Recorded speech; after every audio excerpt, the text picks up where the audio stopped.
Jika Anda mengikuti kasus Panji Gumilang dan juga pesantren Al Zaitun sejak 3 pekan terakhir, setidaknya aparat kepolisian menjerat Panji Gumilang dengan beberapa dugaan tindak pidana, mulai dari dugaan penodaan agama, pencucian uang, pemalsuan dokumen akta tanah hingga penyebaran hoaks. Namun sampai saat ini masih belum ada penetapan tersangka oleh kepolisian. Publik menanti, sekalipun ada kecemasan kasus ini akan menguap begitu saja. Kita bahas malam hari ini sudah bergabung melalui sambungan telepon narasumber Karopenmas Polri, Brigjen Ahmad Ramadan. Pak Ramadan, selamat sore.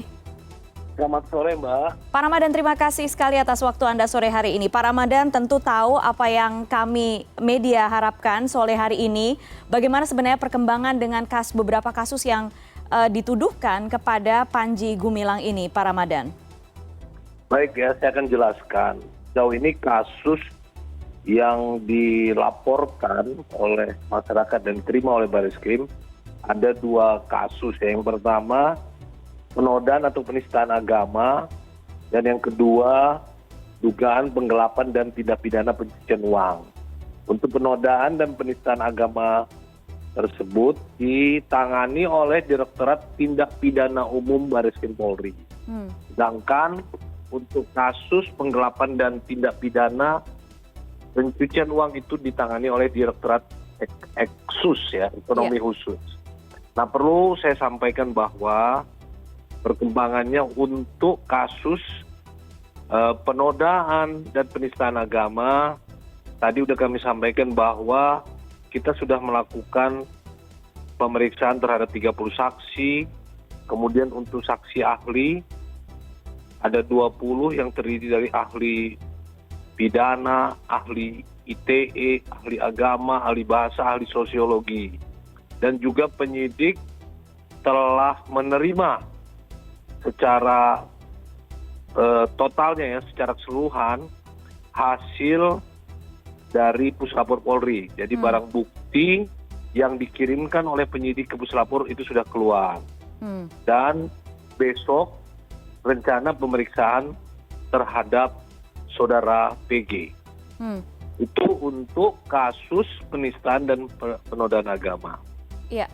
Sedangkan untuk kasus penggelapan dan TPPU, kami kemarin itu telah mengundang klarifikasi, ya, rencana tanggal 25 Juli, sebanyak 8 orang, yang 8 orang diantaranya adalah 2 anak kandung dari saudara PG, dan hari ini 26 Juli 2 orang. Namun dari penasihat hukum dari PG mengatakan siap untuk menghadiri panggilan klarifikasi, namun perlu waktu dari pihak saudara PG sendiri untuk melaah dan mempersiapkan data yang akan disampaikan.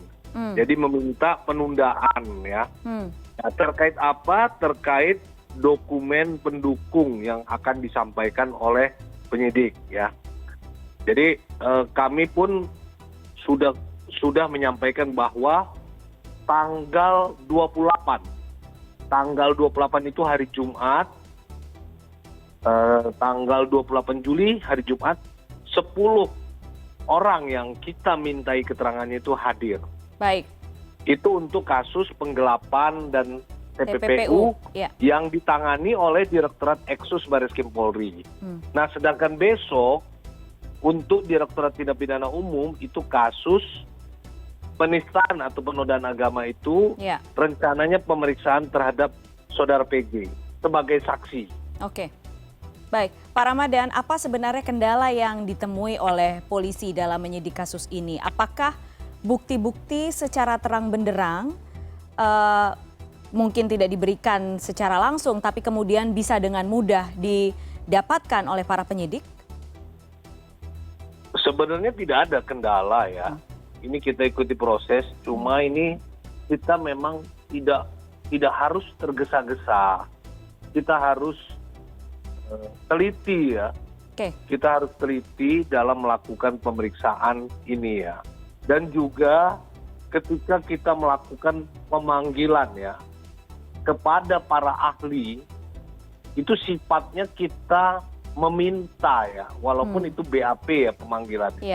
Artinya ketika saksi ahli yang kita butuhkan, dia punya waktu besok, kita harus mengikuti waktunya ya. Beda kalau pemanggilan terhadap tersangka gitu ya. Jadi pada prinsipnya secara umum kendala itu tidak ada kendala yang berarti. Ini proses jalan terus ya. Tentu besok setelah kita melakukan pemeriksaan terhadap saudara PG, kita nanti bagaimana hasil dari pemeriksaan tersebut ya, kita akan lakukan gelar perkara ya. Nah, gelar perkara itu tentu seperti yang saya katakan untuk menentukan apakah saudara PG itu dapat ditetapkan tersangka atau tidak ya. Baik. Kita tunggu besok. Baik. Pak Ramadan, terima kasih sekali lagi sudah memberikan gambaran perkembangan 2 kasus utama yang ditangani oleh Bareskrim Polri. Terima kasih Brigjen Ahmad Ramadan, Karopen Mas Polri. Terima kasih.